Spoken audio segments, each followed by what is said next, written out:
Voilà, bienvenue donc à notre 4e rencontre d'Orvieto. Et ce soir, nous allons parler, comme on l'avait mis dans cette petite vidéo introductive il y a quelques jours, du mystère de Dieu qui est bon évidemment, et de cet autre mystère, de celui du mal. Comment comprendre que Dieu existe et que le mal existe aussi? Alors nous aurons comme à chaque fois 3 interventions. La première, celle du Père Cyprien Comte, qui est en train de réajuster sa montre. Il nous parlera de Job, voilà, du livre de Job, qui est un des livres de la Bible qui traite de façon la plus forte du mystère du mal. Ensuite, moi, je vous parlerai de la providence et de comment Dieu agit dans l'histoire, avec le mal physique et le mal moral. Et ensuite, le Père Jean Arfeux nous parlera des sacrements de guérison. Voilà. Et bien, c'est parti.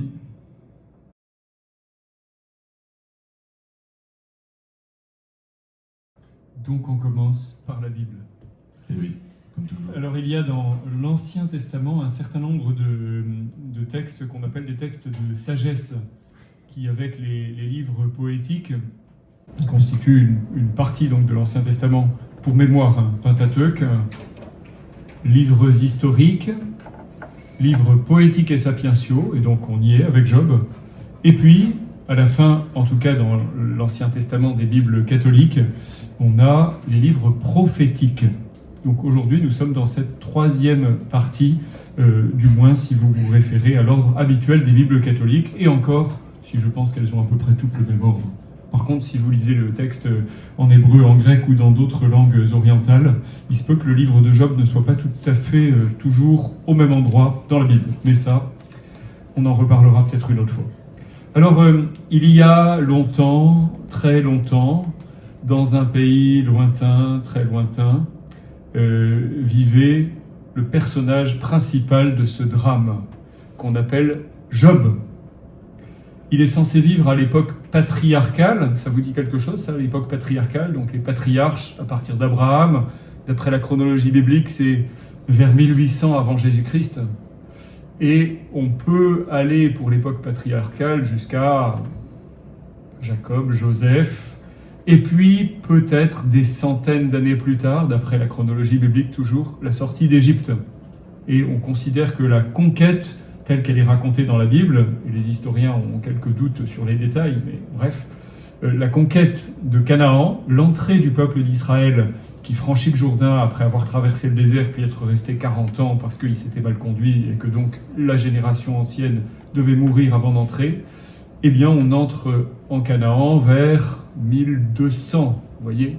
Donc on est, l'époque patriarcale, si vous voulez, c'est entre le 18e siècle, avant Jésus-Christ bien sûr, jusqu'à cette époque-là ou un petit peu avant. Mais cela dit, c'est un conte en fait, un conte théologique, le livre de Job, comme il y en a quelques-uns dans la Bible. Où vivait Job selon le livre qui porte son nom? Aux confins de l'Arabie et du pays d'Édom.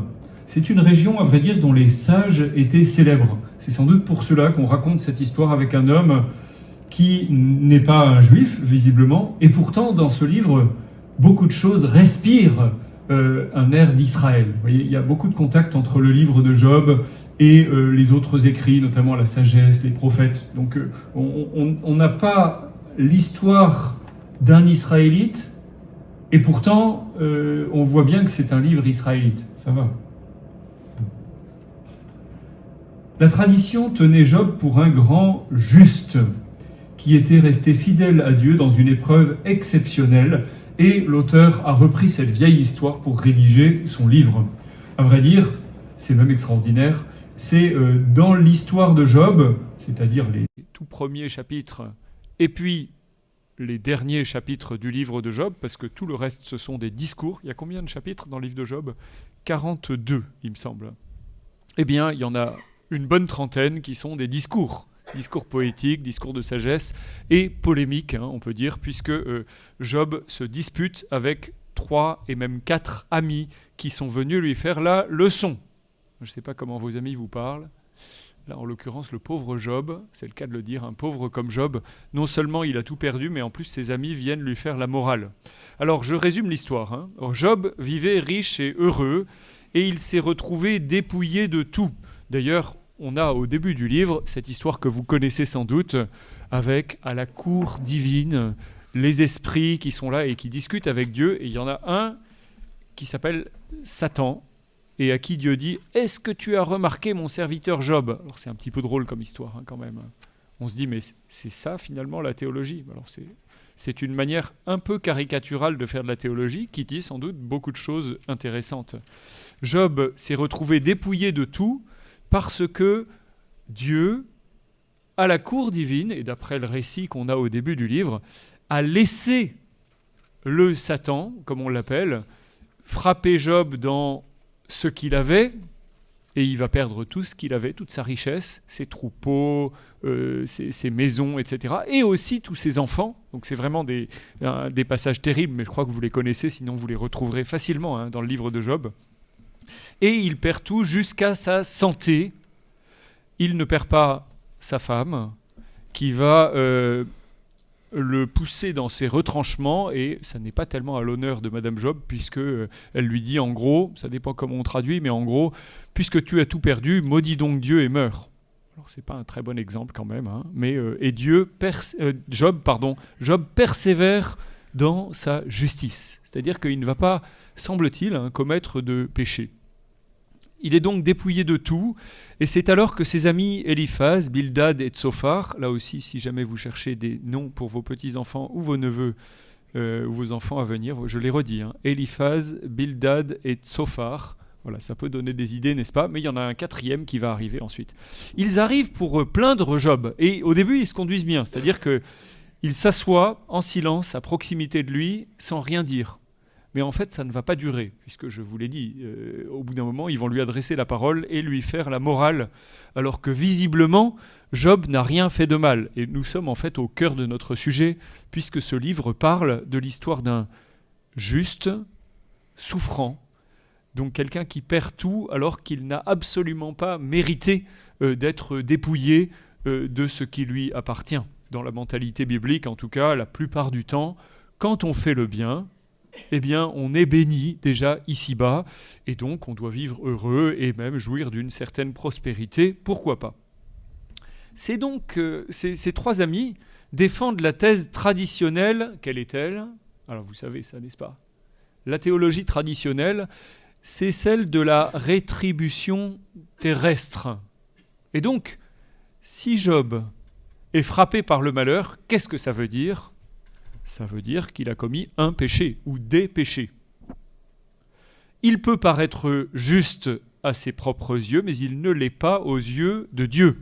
Et donc, on a là trois théologiens, on peut le dire, des sages. Il y en a un, le nom rappelle, c'est Elihu, Elihu après, qui viendra et qui a un nom israélite pour le coup.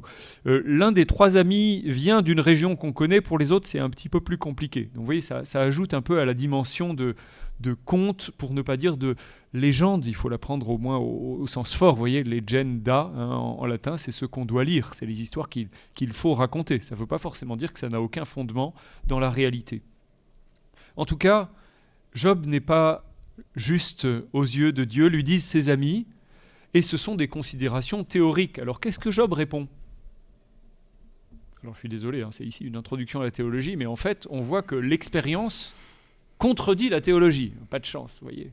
Et donc, Job répond en disant, en substance, c'est bien joli ce que vous dites là, et d'ailleurs, il dit à un moment, la sagesse mourra avec vous, de manière un petit peu ironique de dire, vraiment, vous êtes formidable, et votre leçon de théologie est superbe, sauf que mon expérience dit le contraire. Donc c'est assez impressionnant de relire ces passages où Job contredit en fait les théologiens, qui pourtant disent des choses assez remarquables. Quand on lit dans la liturgie tel ou tel passage du livre de Job, parfois on ne vous dit pas que c'est une bonne théologie dite par un des amis, entre guillemets, de Job, qui est en train de lui faire la morale. Ça nous fait réfléchir aussi sur notre propre manière de nous adresser, peut-être en particulier à ceux qui souffrent. Job dit que les injustices remplissent le monde. Sans cesse, il le redit, sans cesse, il se heurte au mystère d'un Dieu juste qui afflige le juste. Il n'avance pas, il se débat dans la nuit. Il se révolte, hein, il y a des cris de révolte, mais il y a aussi dans ses paroles des paroles de soumission. On sent bien qu'il il veut être obéissant à Dieu, il veut respecter la volonté divine, alors que la minute d'après, il redit à Dieu, mais comment est-il possible que tu fasses des choses pareilles ? Parce que vous le savez, hein, dans le monde ancien, c'est pas seulement en Israël, mais dans le monde ancien, rien ne peut arriver que les dieux ne veuillent. Et donc c'est un des grands mystères dont nous parlerons dans quelques instants, puisque est-ce que le mal peut se produire dans le monde sans que Dieu le veuille ? Bon courage. Intervient un nouveau personnage, Élihu, qui donne tort à Job et à ses amis. Il essaye de justifier la conduite de Dieu, que Job a remise en question, et que les amis essayaient de justifier en disant « Puisque Dieu est toujours juste, c'est que tu es un pécheur ». Je crois que vous avez bien compris. Mais Élihu dit « Moi qui suis jeune, je ne voulais pas intervenir, parce qu'on laisse parler les gens avec des cheveux blancs hein, dans les civilisations anciennes. » Mais Élihu se trouve obligé de défendre Dieu. Vous voyez, une sorte d'apologétique pas très très bien située, il faut bien dire. Ça peut nous arriver peut-être quelquefois de vouloir défendre Dieu, et il y a des bonnes manières de le faire, il y en a d'autres qui peuvent éventuellement prêter le flanc à la critique. Apologétique, c'est quoi ? C'est vous qui le savez. Hein. Ah non, je pensais que les biblistes savaient tout, moi. L'apologétique, c'est l'art de défendre une position de manière rationnelle. Et donc, on dit un petit peu plus en ce début du XXIe siècle que peut-être nous avons un peu trop délaissé l'apologétique chrétienne, qui est une partie sans doute de la philosophie et de la théologie, qui essaye d'expliquer en quoi les positions orthodoxes sont justes et sont efficaces. Non ? Tout à fait. C'est la défense rationnelle de la foi. Merci pour le résumé. Le Seigneur répond donc à la fin du livre de Job, parce que le temps passe et qu'il faut laisser un petit peu de place pour les autres. Je vois que les yeux commencent à se fermer déjà. Oh non, pas du tout. Non, il dorment pas, hein, je vous rassure. Où suis-je ? Où est Dieu ? Ah oui, Dieu est au sein de la tempête, c'est ça. Dieu répond à Job dans une théophanie. Qu'est-ce que c'est qu'une théophanie ? C'est pas un prénom féminin composé ? Ou pas féminin ? Théo, Fanny. Bref, bon, enfin oui. Moi j'en connais. Oui ? Des théophanies ? Non, des théophanes. Ah, des théophanes, ouais. Ouais. Théophanie, c'est une manifestation divine, comme vous le diront tous les gens qui ont fait un peu de grec. Et donc Dieu répond du sein de la tempête, et dans sa puissance, on a l'impression que, un peu comme au Sinaï, quand il a donné la loi à Moïse, tout doit trembler, en fait, quand Dieu répond à Job. Et il a attendu un certain temps pour répondre à Job que, en substance, et c'est évidemment caricatural, certes, Job, tu n'as pas péché, mais ce n'est quand même pas une raison pour dire des choses pareilles. Vous voyez ? En gros, Dieu dit à Job, regarde, ouvre les yeux et regarde la création, et dis-moi où tu étais quand elle est apparue. Parce que, évidemment, quand j'ai fait les cieux et la terre, tu étais là et tu l'as vu. Alors vas-y, dis-le. Et on sent bien que Dieu, d'une manière aussi un petit peu ironique, hein, souvent il faut lire les textes bibliques aussi au second degré. Quand ça ne paraît pas tout à fait clair, on peut se dire, en fait, il y a là un message très profond, mais si on lit juste le texte pour ce qu'il est, il va falloir lire les notes de bas de page, hein, parfois. Bon. Job reconnaît qu'il a parlé sans intelligence devant le Dieu tout-puissant, qu'il n'est pas digne d'approcher finalement. Et il a même dit dans son discours, Job, que la sagesse était introuvable et qu'elle était auprès de Dieu, mais que les hommes n'y ont pas accès. C'est sans doute une manière de damer le pion assez finement à ses 3 et 4 amis adversaires, si vous permettez que je les appelle ainsi. Il a les cheveux gris. Job reconnaît donc qu'il a parlé sans intelligence, et le Seigneur blâme les 3 interlocuteurs de Job, et sans doute le 4e aussi. Et il lui rend, c'est le happy end un petit peu du livre de Job, il lui rend le double de fils et de filles Non, pardon, des fils et des filles et le double de ses biens. Il ne faut quand même pas exagérer. Mais enfin, il avait déjà une famille nombreuse, il aura encore une famille remarquable. Et les filles, il sera tellement riche à la fin du texte que les filles aussi auront une part d'héritage, ce qui à l'époque en Israël est tout à fait difficile à imaginer. On a une collègue de l'Université du Portugal qui, il n'y a pas si longtemps, et l'article doit sortir dans les semaines qui viennent, je crois, elle a insisté sur la beauté des filles de Job. On insiste sur la beauté des 3 filles que Dieu a données à Job une fois qu'il l'a rétabli en fait, dans tous ses biens. Vous pourrez aller voir ce beau passage. En tout cas, la leçon religieuse est claire. L'homme doit persister dans la foi, même si son esprit ne reçoit pas d'apaisement. Donc vous voyez, un tout petit résumé du livre de Job. Évidemment, les discours d'Éliphaz et les autres mériteraient un petit peu plus de discussion. Est-ce qu'on me donne encore 2 minutes ? Tout à fait. Oui, mais peut-être pas 20. Hein. D'accord, donc voilà. J'ai trouvé 2 sujets théologiques qui sont particulièrement intéressants et qui en fait scandalisent Job. Alors vous avez compris, hein, la justice de Job est mise en question par ses amis.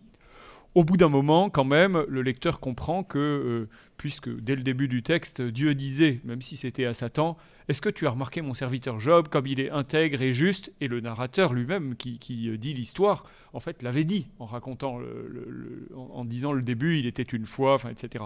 Mais il y a une question qui est posée à la justice de Dieu. Une fois que nous-mêmes, nous sommes à peu près fixés sur la justice de Job, qui sans doute n'est pas qualifié pour faire la leçon à Dieu, mais quand même, il n'a pas mérité tout ce qui lui arrive.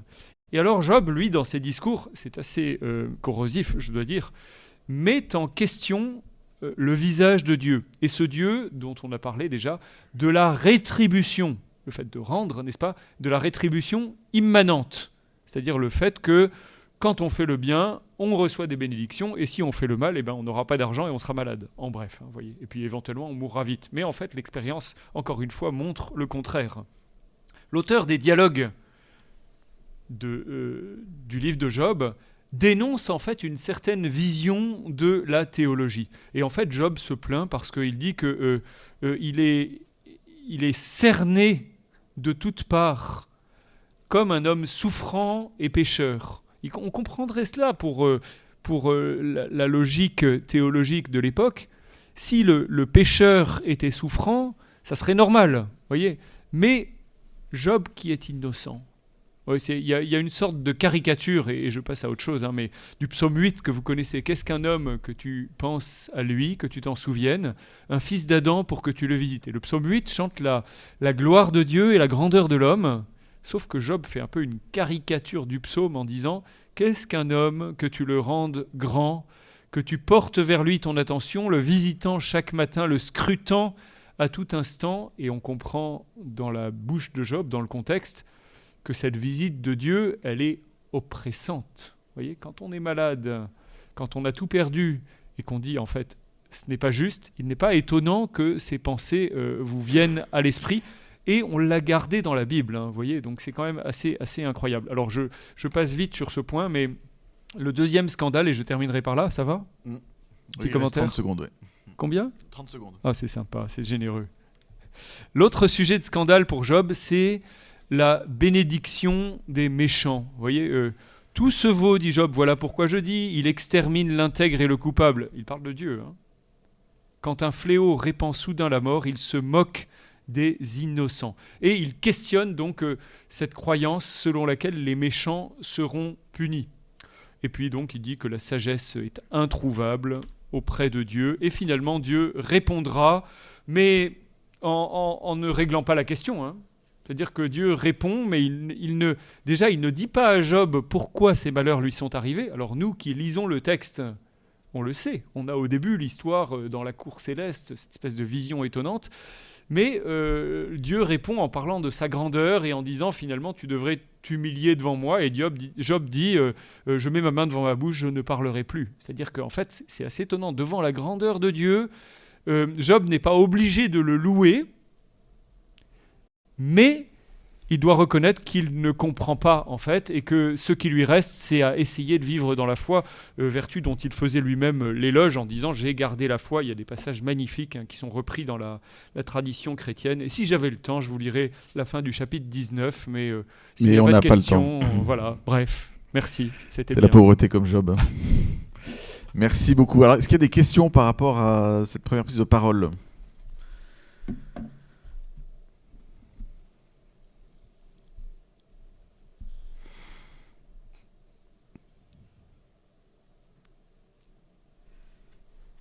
Vas-y. Peut-être, Cyprien, tu pourrais nous dire comment, dans l'Évangile, cette question de la rétribution est reprise et même mis en question par Jésus lui-même dans quelques passages. C'est vrai qu'il y a aussi un Nouveau Testament. Oui. Merci du rappel. Je pense à deux choses, en fait. Merci pour la question, Jean. D'une part, Jésus remet en question de manière catégorique la doctrine de la rétribution, notamment, vous vous rappelez l'histoire de la tour de Siloé qui était tombée ? Vous vous rappelez quand est-ce que Jésus dit cela ? C'est dans l'Évangile selon saint Luc, je crois, en disant les Galiléens que Pilate a fait massacrer ou les gens qui sont morts sous la chute de la tour de Siloé n'étaient pas coupables. Et il en profite pour dire, c'est là que Jésus se comporte aussi comme un prophète, mais si vous ne vous convertissez pas, vous périrez tous de la même façon. Vous savez que c'est l'Évangile du jour du 11 septembre 2001. Ouf. Ouais. J'avais pas repéré ça. C'était l'Évangile du jour, ce jour-là. Il y a la même chose pour l'aveugle-né, vous vous rappelez peut-être dans Saint Jean chapitre 9, je crois, Ouais, quelle faute. où c'est pas lui qui a péché, c'est pas ses parents non plus. Et Jésus, en fait, casse cette conception que même ses disciples peuvent avoir, visiblement, qui laisse penser que si quelqu'un est malade, il l'a bien mérité. Et donc, on pourrait étendre ça. J'aimerais bien ajouter, il y a un deuxième point intéressant pour répondre à cette question, c'est que Jésus est l'inventeur de l'enfer. C'est-à-dire que si la rétribution ne se produit pas toujours ou bien pas souvent ici-bas, par contre, Jésus insiste très clairement en disant qu'au jugement dernier, chacun recevra en fonction de ce qu'il a fait. Nous serons jugés sur l'amour, dit Saint Jean de la Croix, à la tarde te examinarán sobre el amor, non ? Quelque chose comme ça. Ah, ça jette en tout cas. ça Je se sais chante. pas, mais Excusez-moi, franchement, ça doit être ça. J'ai pas pris ma Bible en hébreu. là. C'est pas de l'hébreu, ouais. Ah, c'est pas l'hébreu ? Non. Ah, ouais, d'accord. Gracias. Parce que Saint Jean de la Croix, c'était pas en hébreu. Non. Ouais. Et c'est plus récent, c'est 16e siècle, c'est ça ? Ça doit être ça, ouais. Après Jésus-Christ. Autant dire que je m'éloigne de mon domaine de compétences. Mais l'espagnol, tu gères en tout cas. Et par contre, donc, vous voyez, Jésus dit que si on ne reçoit pas ici-bas la récompense ou le châtiment pour ce qu'on a fait, par contre, le Seigneur nous rendra à chacun selon nos actes. C'est très présent dans la théologie du Nouveau Testament aussi. Et d'ailleurs, c'est sans doute la conception qui est arrivée à s'installer en Israël à la fin de la période de l'Ancien Testament, donc avant Jésus-Christ. Petit à petit, la croyance en la vie éternelle s'affermit, notamment parce que les Juifs croient que Dieu est juste. Et ils disent, mais puisque Dieu ne nous récompense pas ou ne punit pas les méchants ici-bas, alors c'est qu'il y a une vie éternelle, où chacun recevra la récompense de ses actes. Il y a un épisode dans l'Évangile, le jeune homme riche, dans la question qu'il pose à Jésus, bon maître, qu'est-ce que je dois faire de bon pour avoir en héritage la vie éternelle ? Jésus ne se moque pas de sa question, et en fait le jeune homme a compris que la rétribution éternelle dépend des actes, des choix concrets particuliers qu'il aura posés dans sa vie. Et le jeune homme a compris qu'il y a un lien quand même intrinsèque entre ses choix concrets dans sa vie concrète et la rétribution éternelle. C'est vrai, hein ? Non ? Je crois, oui. Non, je vérifie quand même auprès de l'exégète que je dis pas de bêtises. Job, il a existé ou pas ? On sait pas. Je sais pas si c'est comme Star Wars. Mais c'est-à-dire il y a longtemps, très longtemps. Sa manière de commencer, c'était Dans quand ce même pays, Star ouais, Wars. Enfin, je sais pas si vous l'avez repéré quand même. C'était des références pour les vieux. Ouais. Mais bon, il y en a quelques-uns de ce côté-ci de la table au moins. Et alors, je ne sais pas si Job a existé vraiment. Il semble que on a des histoires relativement similaires dans d'autres pays d'Orient. Et donc, d'habitude, les historiens vous disent on a un type de légende qui se raconte ici et là. les historiens ne peuvent rien dire en fait, parce qu'on ne sait pas, et donc un certain nombre mettrait forcément son existence en doute. Peut-être comme souvent, en fait, l'existence historique d'un personnage qui concentre une telle expérience n'est pas certain, n'est pas prouvé en tout cas, n'est pas certaine et n'est pas prouvée. Mais par contre, peut-être aussi qu'on condense dans l'histoire d'une seule personne, en fait, la vie de beaucoup. Oui, est-ce que c'est quand même un peu Monsieur Pas de bol, Job, quand même?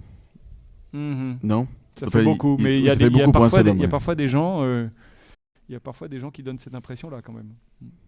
Et est-ce que Job est présent à l'esprit des rédacteurs du Nouveau Testament? Je veux dire, est-ce que l'innocent condamné... Oui, ça c'est intéressant. J'avoue que je ne sais pas s'il y a des références explicites à Job ou des citations telles quelles qui soient repérées. Je ne sais pas. Je regarderai volontiers, mais quelquefois c'est écrit à la fin des introductions des Bibles. Alors je vous dis où j'ai trouvé ce que j'avais sous les yeux, d'un texte que je n'ai pas lu beaucoup avant d'être professeur de Bible, c'est-à-dire les introductions dans les Bibles. En général, il y a à peu près tout ce qu'il faut savoir en une page, vous voyez. Donc, je vous recommande cette lecture à vous qui découvrez la théologie. Vincent m'avait dit ça plus tôt. Tu les as toujours pas Alors lus. après, il vaut peut-être mieux prendre une Bible du 21e siècle que du 19e aussi, puisque la recherche progresse quand même si elle progresse souvent en remettant en cause ce qu'on croyait savoir. Mais pas seulement, voilà. Donc je ne sais pas, voilà, pour le Nouveau Testament, mais c'est une question intéressante, oui. Alors, l'histoire de Job, elle termine plutôt bien. Mhm. Donc ça veut dire qu'en gros, même si on traverse les pires galères, ça se terminera forcément bien pour nous ici-bas? Bah, je ne sais pas, en fait, si tout le monde meurt riche et heureux, entouré de gens qui l'aiment. J'aimerais bien croire que c'est vrai, mais malheureusement, j'en suis pas sûr. Vous voyez, c'est que ce qui est terrible, c'est qu'en fait, dans le récit, on a l'impression, en plus, qu'après que Job a fracassé la théologie de la rétribution, finalement, elle s'accomplit dans sa vie terrestre. Enfin, je ne sais pas si vous êtes impressionné, c'est un peu drôle quand même. Donc, oui, moi je crois qu'il faut plutôt prendre ce texte comme un conte théologique, un peu comme on dit du livre de Jonas, voyez, où il y a vraiment beaucoup de leçons très profondes, mais est-ce qu'il faut y trouver un résumé concret de l'existence humaine? Je ne crois pas. Par contre, une histoire facile à retenir, parce que vous la connaissez, l'histoire de Job, même si vous ne la connaissiez pas en arrivant, en fait maintenant vous la savez. Et donc c'est génial de réussir à faire réfléchir sur des questions aussi compliquées, tout en disant, mais est-ce que vous croyez savoir, est-ce que c'est tout à fait vrai? Et puis en fait, vous voyez que quand même Dieu récompense le juste. En même temps, on sait bien que Dieu récompense le juste, oui, certes, parce qu'il est juste, mais pas toujours comme Job. Non, bah, pas toujours sur la terre, surtout. Pas toujours sur la terre non plus. Et donc on peut quand même bien parler d'une théologie de la récompense. Bah ici, on dirait bien. Le dernier sous-titre que j'ai dans la Bible de Jérusalem, c'est les 8 derniers versets, c'est « Le Seigneur restaure la fortune de Job ».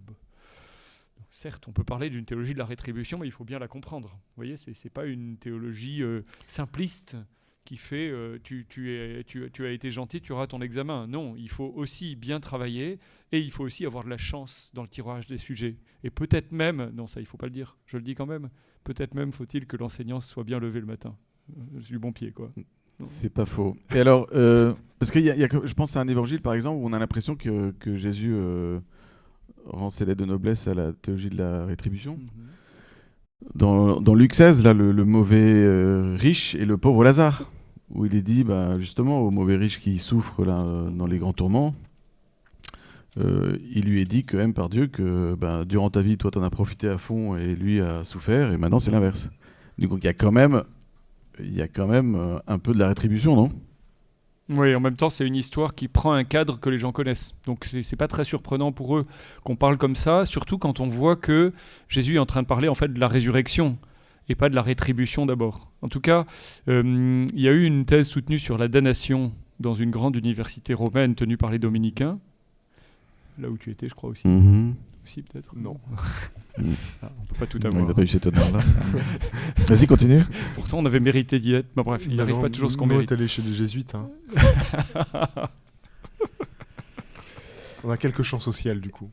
Et du coup, cette thèse, elle dit quoi ? Elle disait, l'étudiant en question qui était prêtre, hein, qui avait fait une bonne... il a fait un manuel sur la damnation, lui a dit un des membres du jury. Il a dit aussi, attention à ne pas pousser trop quand même la parabole, parce qu'a priori, le but de Jésus n'est pas d'expliquer comment ça se passe là-haut. Voilà. Par contre, il est en train de parler plutôt d'autre chose. Ça ne veut pas dire qu'il n'y a aucune indication sur ce qui se passe après la mort, mais que voir le grand fossé et quelqu'un qui voudrait qu'on puisse traverser, et puis finalement vous êtes d'un côté parce que vous avez fait du bien, ou plutôt parce que vous avez été pauvre, parce que c'est ça en fait, hein, et vous êtes du mauvais côté, et vous n'en sortirez pas parce que vous avez été riche, c'est quand même un peu gros. Mais c'est une bonne manière de raconter une histoire que les gens retiennent. Par contre... En fait, je posais la question parce que parfois, mais peut-être que Jean, tu peux nous éclairer, même si tu as été formé chez les jésuites. Quand tu poseras ta question. Parfois, on entend, oui, le salut ne se mérite pas. Et donc, on a l'impression que certains chrétiens ont mis la théologie du mérite à la poubelle. Est-ce que tu peux nous éclairer là-dessus ? Le mérite, oui, ou un faux ou un tox ? Le mérite, oui, mais le mérite qui a été mérité par quelqu'un d'autre, par le Christ lui-même. Peut-être il faudrait... Il y a un autre passage d'évangile auquel je pensais quand tu parlais de la rétribution, c'est Matthieu 25. Ce que tu as fait au plus petit d'entre les miens, c'est à moi que tu l'as fait. Autrement dit, il y a quand même une rétribution des œuvres posées ici-bas, puisqu'en fait, ces œuvres-là sont déjà les œuvres du Christ en nous. Ce que tu as fait au plus petit d'entre les miens, c'est à moi que tu l'as fait. Autrement dit, effectivement, on peut mériter son salut parce qu'il nous a été mérité par le Christ. On ne le mérite pas parce qu'on se l'est donné à soi-même. On le mérite parce que le Christ nous l'a donné. De le mériter. Enfin, je le dis en quelques mots, mais... Donc effectivement, il y a bien une théologie du mérite. Hein. L'Écriture parle bien de mériter, de travailler avec crainte et tremblement à notre salut. Le Concile Vatican II parle bien de mériter son salut. Mais effectivement, c'est pas au sens où on va l'arracher à la force de nos poignets, comme si Dieu nous devait quelque chose et qu'il avait une dette envers nous. Mais c'est dans les dons qu'il nous fait, Dieu est glorifié. Voilà. Dans toute la grâce qu'il nous donne de vivre et tous les actes bons que nous posons, c'est permis par la grâce de Dieu. Et Dieu est couronné dans ce qu'il fait. Voilà. Mais c'est important de ne pas tomber dans ce panneau dans lequel on est tombé parfois. Hein, parfois, on insistait à tort. Hein, on présentait les choses de la manière suivante. C'est si vraiment vous travaillez à fond et vous travaillez à votre sanctification, vous mériterez le salut. Donc encore une fois, comme si Dieu nous devait quelque chose. Donc ça, c'est pas bon. On est tombé dans l'excès inverse, où en fait, l'idée, grosso modo, c'est de dire, mais, de toute façon, Dieu est miséricordieux, donc peu importe la manière dont tu te comportes, parce que de toute façon, à la fin, Yallah, il pardonne tout. Et donc, et puis par derrière, évidemment, Paul Naref, hein, on ira tous au paradis, quoi. Donc, faut pas tomber aussi dans cet excès-là qui n'est pas biblique non plus. Voilà. Je ne sais pas si c'était une transition pour ça, mais en tout cas, je vais la prendre. Donc, pour parler, hein, après ce qu'on a entendu sur le livre de Job, sur donc, le mystère donc, du mal, avec sa coexistence avec le mystère de Dieu qui est bon. En gros, comment comprendre l'action de Dieu dans notre monde, lui qui est bon, qui a créé toute chose, comment il se débrouille pour guider l'histoire, et puis comment comprendre le mal dans tout ça. Voilà.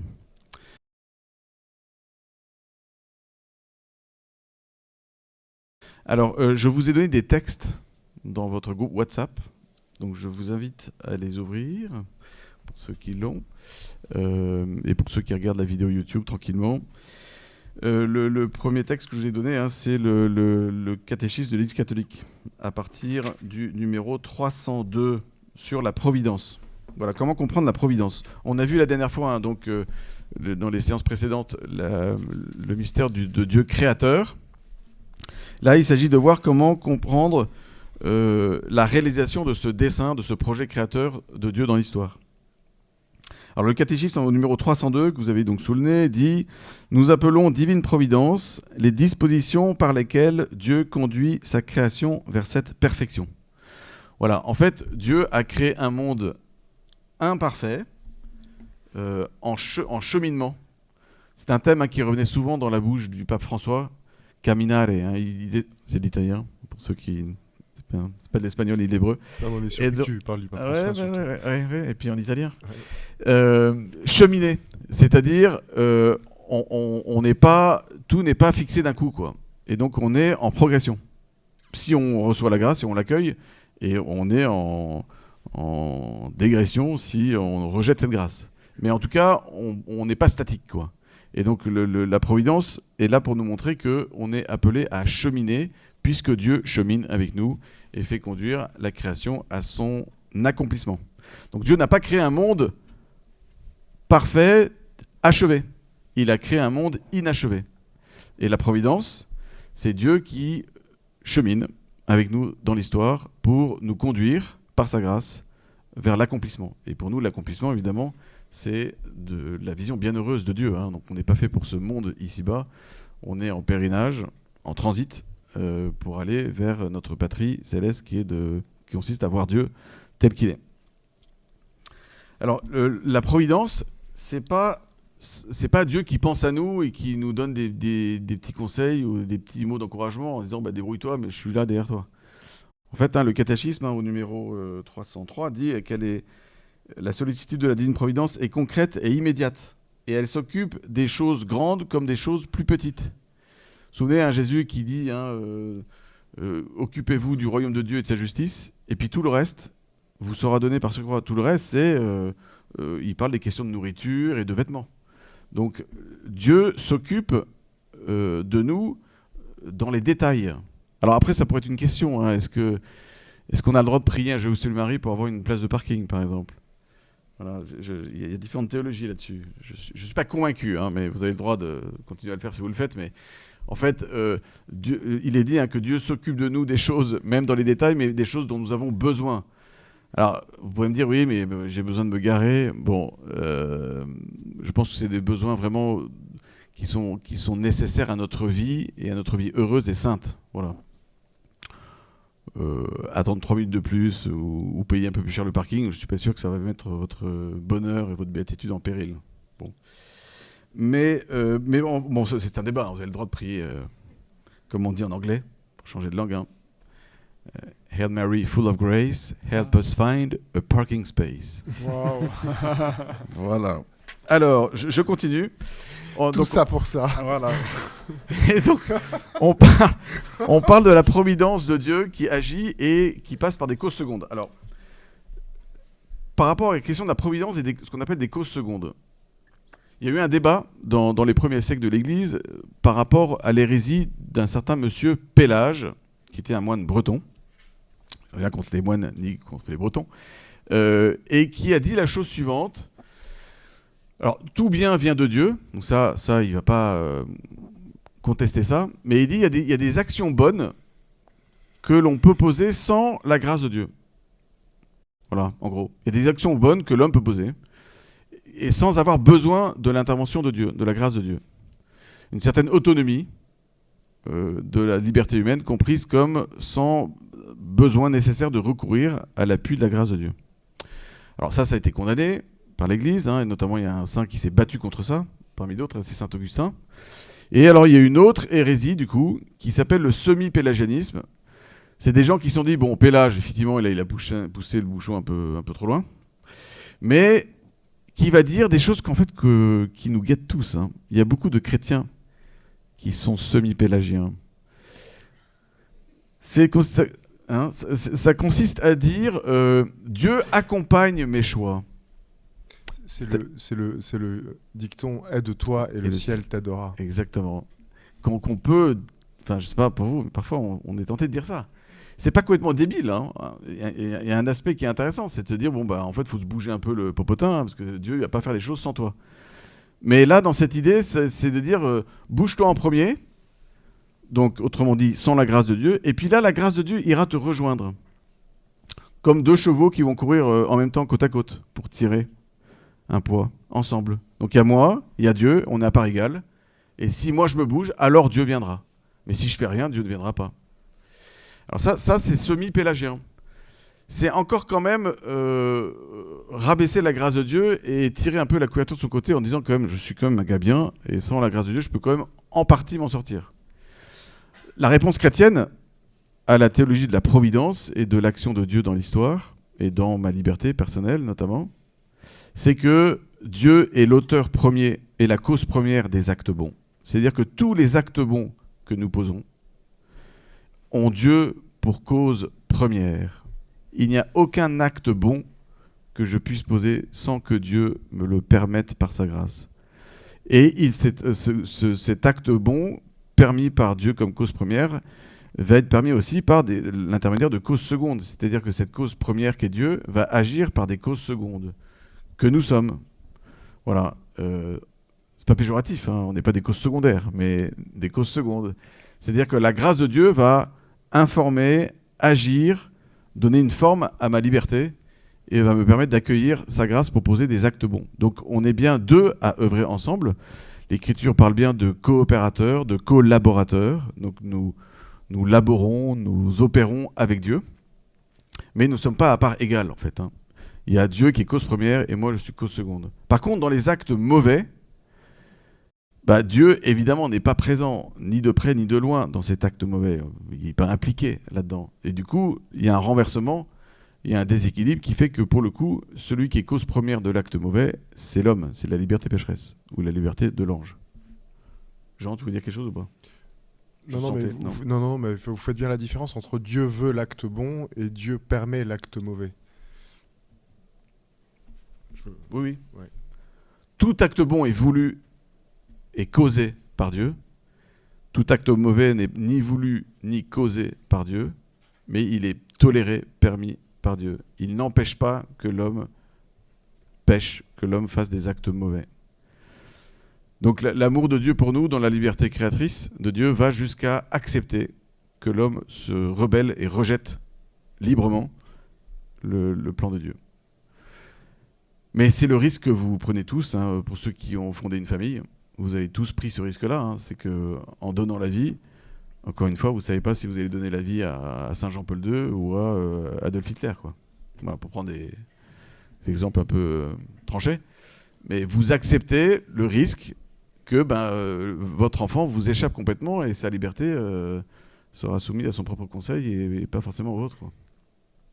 C'est un risque que vous prenez, c'est le risque de la liberté et c'est le risque de l'amour. Du coup, voilà, la Providence agit comme cela.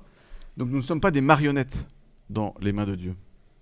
Le fait que Dieu sache tout, son omniscience, du coup, n'est pas une limite à notre liberté. C'est pas parce que Dieu sait tout que moi je ne suis pas libre d'agir. J'espère que c'est clair ça pour tout le monde. Hein. Quand on dit que Dieu sait tout, c'est pas qu'il sait par avance, en fait. Parce que Dieu n'est pas dans le temps, quoi. C'est-à-dire que tous les instants, tous les moments de notre vie, dans notre temps, pour lui, sont éternellement présents, dans l'instant éternel, si vous voulez. Donc il n'y a pas de successivité pour lui. Donc le concept de dire Dieu savait par avance n'a pas de sens, en fait. C'est-à-dire que Dieu est présent dans sa connaissance à chaque instant T de ce que nous vivons. Vous voyez, on peut encore prendre l'image, hein, de vous voyez une caravane dans le désert, au loin. Vous avez un recul suffisant pour voir tous les mouvements successifs de la caravane. Vous voyez, vous avez en un seul coup d'œil tous les moments successifs. Vous êtes en haut de la tour Eiffel, voilà, vous voyez deux personnes qui vont se croiser, vous avez une hauteur de vue qui vous permet de voir des choses que celui qui est en bas, dans le temps, en train de marcher, ne sait pas ou ne voit pas par avance. Mais c'est pas parce que moi je sais par avance que les deux personnes qui ne savent pas, elles, qu'elles vont se rencontrer, mais je sais qu'elles vont se rencontrer, que ces personnes qui marchent ne sont pas libres. Le fait que Dieu voit tout d'un instant éternel n'empêche pas à la liberté humaine de poser ses actes, pour le coup, librement. Alors, cette providence de Dieu, elle va agir dans le temps, et c'est la question, du coup, hein, qui vient de l'existence du mal. Alors, on distingue deux mots, M-A-U-X, deux types de mots. Il y a le mal physique et le mal moral. Non, le mal moral, j'allais dire, c'est plus facile, donc on y viendra après. Le mal physique. Le père Jean se marre parce qu'on en a parlé cet après-midi au téléphone, pour réviser un petit peu. Bon courage. Alors, le mal physique, en fait, c'est un peu le bazar. Parce que même dans les textes d'enseignement de l'Église, c'est pas toujours très très clair. Alors, dans le texte que je vous ai envoyé du catéchisme de l'Église catholique, au numéro 310 et 311, quand vous lisez, je vais lire un peu avec vous, hein, il est question à la fin du paragraphe 310 du mal physique. Avec le bien physique existe donc aussi le mal physique, aussi longtemps que la création n'a pas atteint sa perfection. C'est-à-dire que dans ce paragraphe du catéchisme, il est dit que puisque la création est par définition limitée, finie, on parlera de la finitude de la création. Je vous renvoie à ce que j'ai dit au début, c'est que Dieu a créé un monde qui est inachevé. Et c'est la vocation de l'homme, notamment, de mener la création à sa perfection. Toute la dimension du travail, par exemple, qu'on a vu la dernière fois, vise à montrer que l'homme doit apporter du bien par la grâce de Dieu à une création qui est en cheminement, en chemin. Ça va, ça? Donc le propre de la créature, on oublie 2 secondes le péché originel. Avant le péché originel, le fait même d'être créé, que ce soit, c'est valable pour l'ange ou pour l'homme, ou pour les plantes, les animaux, pour le monde visible ou pour le monde invisible, pour le monde matériel ou pour le monde purement spirituel, tout ce qui est créé bon. Tout ce qui sort de Dieu est bon. Et par définition, la créature, elle n'est pas parfaite, parce que Dieu seul est parfait et sans limite. Donc, il faut tenir que ce qui est créé est à la fois bon et limité. Et qu'il n'y a pas de mal, du coup. Donc, de ce point de vue-là, on ne peut pas parler de mal physique dans le monde créé avant le péché originel. Mais une double limite, vous l'avez compris. Une limite parce qu'elle est créée et une limite parce qu'elle n'est pas encore en état de perfection. Et cette limite, elle est bonne. Cette limite, avant le péché originel, elle est bonne. Parce que c'est ça aussi qui va me permettre d'entrer en relation avec les autres, d'entrer en communion avec les autres. Ça va permettre l'amour aussi, et de la recherche de la vérité par l'intelligence, la recherche du bien par l'amour.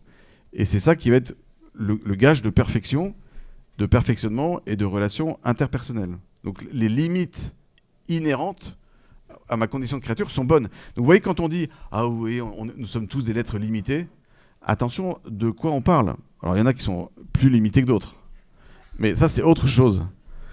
C'est les dogmaticiens par rapport aux exégètes. Mais vous voyez, quand on dit on est tous limités, attention, oui, de quoi parle-t-on? On est tous limités au sens où on est tous des créatures. À ce titre-là, effectivement, nous sommes des êtres finis. Mais aussi, il y a une autre limite qui a été ajoutée, ça c'est celle du mal moral, qu'on appelle donc qui est le fruit du péché originel. Donc, pour être très précis, pour être un peu plus précis en fait que le numéro 310 du catéchisme de l'Église catholique, parce que vous voyez que dans la formulation de la phrase que je viens de vous lire, je vous la relis. Avec le bien physique existe donc aussi le mal physique, aussi longtemps que la création n'a pas atteint sa perfection. Là, on a l'impression que le catéchisme dit, avant le péché originel, puisqu'il y a des limites inhérentes au fait d'être créé, à ce titre-là, on peut parler de mal physique, parce que le mal est une privation de bien. Or, le bien n'est pas parfait, et on est en cheminement, et donc on n'est pas dans un état de bien accompli et achevé. Parce qu'au paragraphe suivant, au paragraphe 311, le catéchisme dit que pour le coup, le mal moral est venu clairement en lien avec le péché originel. Je vous lis. En fait, ils ont péché. C'est ainsi que le mal moral est entré dans le monde. Alors, on l'a vu la dernière fois, on ne va pas revenir dessus, mais le péché originel est ce par quoi le mal moral, c'est-à-dire un mal consenti librement. Il n'y a de mal moral que par une liberté qui librement, volontairement choisit résolument de se porter vers le mal. En pensée, en parole, par action, par omission, comme on dit dans « Je confesse à Dieu à la messe ». Il n'y a pas de péché sans liberté. Quelqu'un qui n'est pas libre ne peut pas s'accuser d'un péché. Et vous ne pouvez pas pécher à l'insu de votre plein gré, quoi. Donc c'est volontaire par définition le péché. Alors, elle est plus ou moins grande, la volonté. Il y a des volontés qui sont mûres, matures, il y a des volontés qui sont immatures ou limitées. Ma volonté peut être blessée, handicapée, ça c'est autre chose. Du coup, ma responsabilité dans l'acte moral sera plus ou moins grande. On va parler de circonstances aggravantes ou de circonstances atténuantes. D'accord ? Donc le péché originel est ce par quoi, dit l'Écriture, et puis l'Église à sa suite, la mort est entrée dans le monde. Donc les conséquences du péché originel, le mal moral, c'est donc la mort spirituelle, qui est la pire des morts, c'est le fait d'être séparé de Dieu pour toujours, la peine de l'enfer. La mort du corps, comme séparation, la mort physique, je veux dire, la séparation de l'âme et du corps, est une conséquence directe du péché originel. Ça veut donc dire qu'il y avait des dons que Dieu avait donnés à la nature humaine avant le péché originel, que nous avons perdus par le péché originel. Ces dons, on les appelle les dons préternaturels et les dons surnaturels. Les dons préternaturels, préter ça veut dire au-dessus de la nature, au-delà de la nature. C'était des dons donnés par Dieu à la nature humaine, que la nature ne pouvait pas se donner à elle-même, mais qui étaient accordés par grâce de Dieu à la nature humaine. Par exemple, l'exemption de la mort. Adam et Ève n'étaient pas faits pour mourir. Et ils ne devaient pas mourir avant le péché originel. C'est pour ça que saint Augustin dit, par cette formule courte, avant le péché originel, l'homme pouvait ne pas mourir. Après le péché originel, l'homme ne peut pas ne pas mourir. La mort est devenue nécessaire. Voilà, donc c'était un don préternaturel donné à la nature. On n'avait pas de concupiscence. L'homme et la femme, avant le péché originel, n'étaient pas attirés par le mal. Il n'y avait pas le foyer du péché en eux. Vous voyez, il y avait aussi des dons de science, notamment de science infuse. Adam et Ève étaient en communion par la science infuse avec tout l'ordre naturel. Il y avait une connaissance intime des réalités naturelles, par la science, par plein de choses. Et puis ils avaient des dons surnaturels, de sciences surnaturelles, qu'on appelle la foi, l'espérance, la charité, par lesquels ils étaient en union avec la vie divine. Voilà. Tout ça a été perdu par le péché originel. On a perdu et la grâce surnaturelle, et on a perdu ces dons préternaturels. D'accord ? Donc c'est important de voir la distinction entre mal physique, du coup, et mal moral. Le mal physique, du coup, est une conséquence, dit l'Église, du péché originel aussi. Et la maladie, la souffrance, les dérèglements de la nature, la perte de l'harmonie entre l'homme et la création, et le reste de la création, est également une conséquence du péché originel. Ça va, ça, ou pas ? Voilà. Je vais m'arrêter. Non, dernier point, peut-être, si j'ai un peu de temps ou pas, non ? Sur la question du péché, du coup, le mal moral. L'Église distingue, en reprenant Saint Jean, Saint Jean qui dit il y a des péchés qui mènent à la mort et il y a des péchés qui ne mènent pas à la mort. L'Église distingue ce qu'on appelle le péché mortel du péché véniel. Alors un péché véniel, c'est simple, c'est un péché qui n'est pas mortel. Moi j'étais formé chez les dominicains. Ce qui est faux, hein, il était chez les jésuites plus longtemps. Ouais, j'étais chez les jésuites avant aussi, mais c'est vrai. Ouais, c'est vrai ça. Bon, alors du coup, le péché mortel, c'est un péché qui conduit à la mort. Non mais vient bientôt une question de dominicain. Et donc, c'est un péché. Donc, pour commettre un péché mortel, alors, le but n'est pas d'en faire, hein, mais il y a trois, entre guillemets, conditions, trois ingrédients qui font qu'il y a un péché mortel. Il faut que la matière de l'acte soit grave. C'est-à-dire que, objectivement, c'est-à-dire l'objet de l'acte, indépendamment de toutes les intentions ultérieures que je vais pouvoir rajouter, mais il faut que ce soit objectivement grave. Voilà, ce qu'on appelle la matière de l'acte. Écraser un moustique, j'ai beaucoup de respect pour nos frères les moustiques, hein, mais c'est pas matière grave, quoi. Voilà. Insulter sa mère, ça c'est matière grave. Voilà. Insulter son frère, hein, traiter son frère de crétin, dit Jésus, on est passible de la géhenne de feu. Voilà, donc il y a des choses qui sont graves, et des choses qui sont pas graves. Tout n'est pas grave, c'est important. Il y a des choses qui sont graves, des choses qui sont pas graves. Sinon, c'est la fin des haricots, quoi. Bon. Donc, matière grave. Il faut, au moment de commettre l'acte, avoir connaissance de cette matière grave. Parfois, on peut commettre un acte grave, dont l'objet est grave, dont la matière est grave, sans savoir que c'était grave. Bah, si je ne savais pas que c'était grave, au moment où je l'ai posé l'acte, je ne commets pas de péché mortel.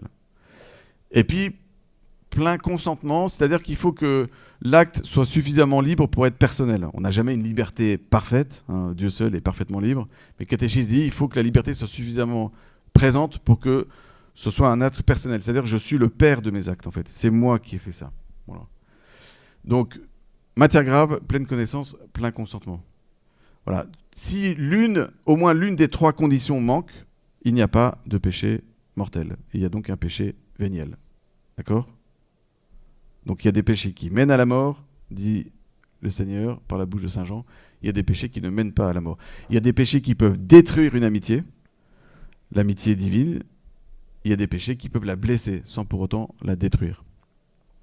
Le péché mortel, du coup, hein, la peine du péché mortel, c'est une peine éternelle qui fait que, mais ça on en avait parlé la dernière fois, hein, si une personne meurt en état de péché mortel dans laquelle elle a persisté, elle se damne immédiatement pour toujours, hein, dit le catéchisme de l'Église catholique. Et donc le sacrement de guérison ou de confession, mais ça je vais laisser la parole au Père Jean, nous délivre de cette peine éternelle due au péché mortel. Le péché véniel, lui, engage des peines temporelles et non pas éternelles. Voilà. Est-ce qu'il y a des questions ? Oui, il y a des questions. Alors, il n'y a pas de micro, donc je vais répéter hein, pour ceux qui nous écoutent sur YouTube. Ouais. Est-ce que les protestants, en tant que chrétiens, avec leur remise en cause du sacrement de la confession,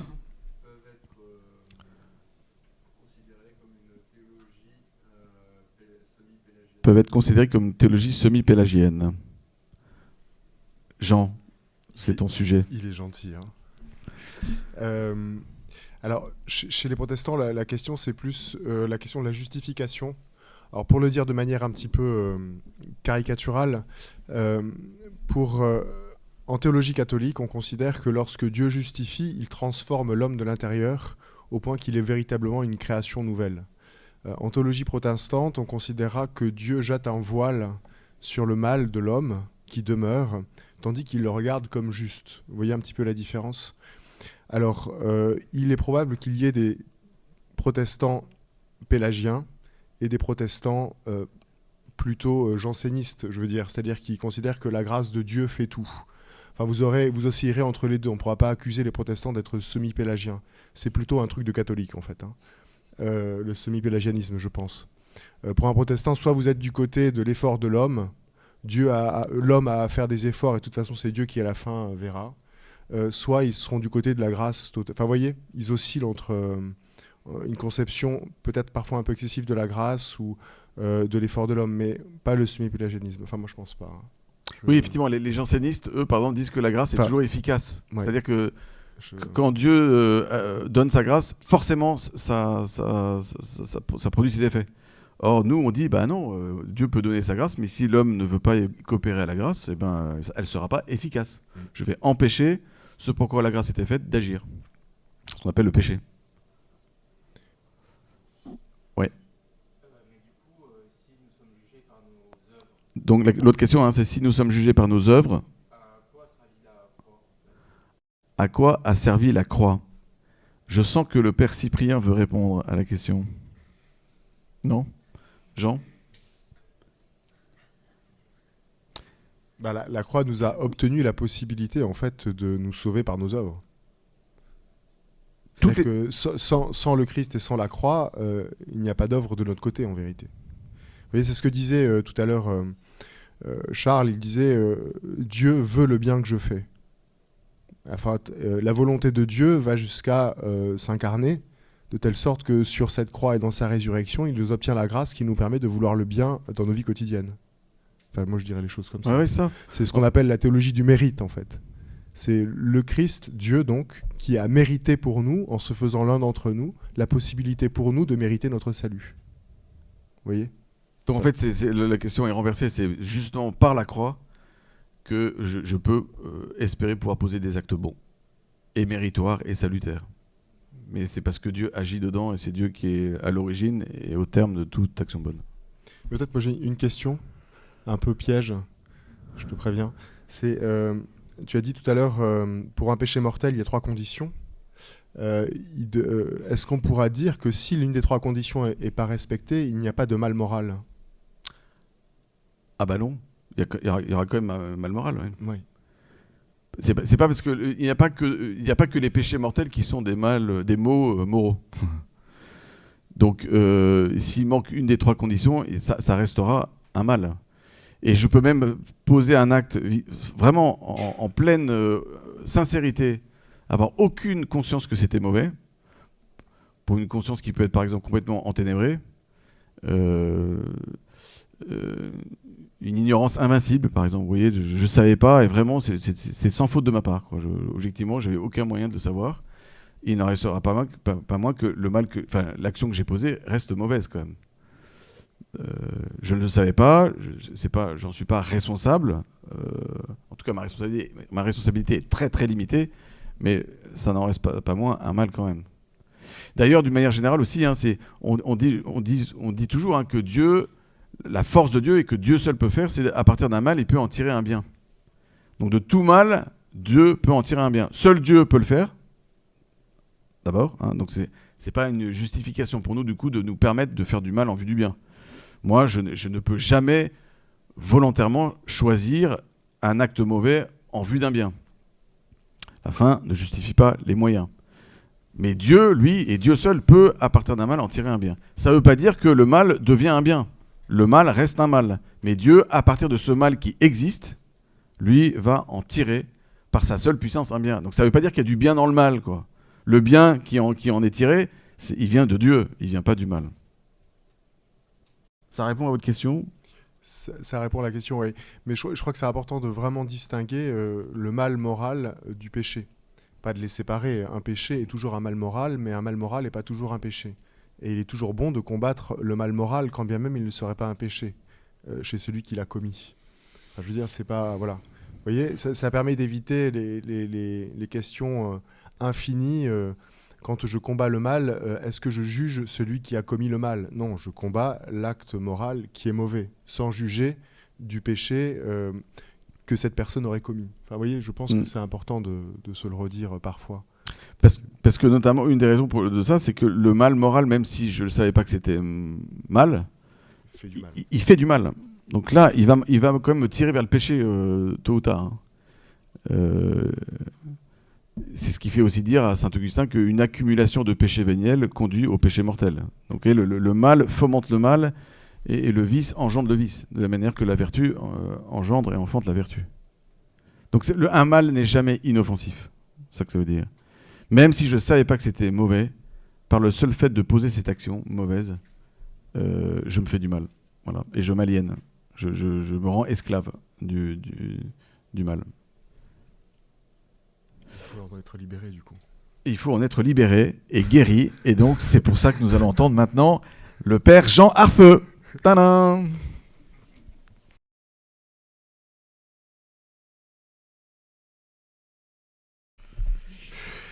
Alors, je voudrais commencer par le commencement, oui. Je voudrais commencer par le commencement et peut-être commencer non pas par les deux sacrements de guérison que vous connaissez bien, donc le sacrement de pénitence et le sacrement des malades, mais par le sacrement du baptême. Alors vous savez que le baptême a pour effet principal d'offrir l'Esprit Saint à celui qui le reçoit. Et offrir l'Esprit Saint, ça veut dire en fait 3 effets particuliers. Premier effet, c'est la rémission des péchés. Deuxième effet, c'est la régénération, le fait de renaître comme un enfant de Dieu, c'est la grâce sanctifiante si vous voulez. Et le troisième effet, c'est l'incorporation. On a dans l'âme un caractère, une marque qui fait qu'on appartient désormais à une nouvelle famille qu'on appelle l'Église. Le baptême, c'est ces 3 effets. Alors je voudrais insister sur le premier des effets du baptême, c'est ce qu'on appelle la rémission des péchés. Vous voyez, le baptême a cet effet important, et c'est peut-être le premier des sacrements de guérison en vérité, c'est que le baptême efface les péchés dans le cœur de celui qui le reçoit.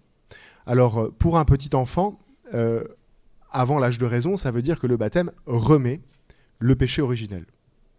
Pour un enfant à partir de l'âge de raison, un adulte, ça veut dire que le baptême remet non pas seulement le péché originel, vous savez, on en a déjà parlé, le péché de nature dans lequel nous sommes tous plongés, mais aussi l'ensemble des péchés actuels, dont a parlé Charles tout à l'heure, qu'on aurait commis avant le baptême. Vous voyez ?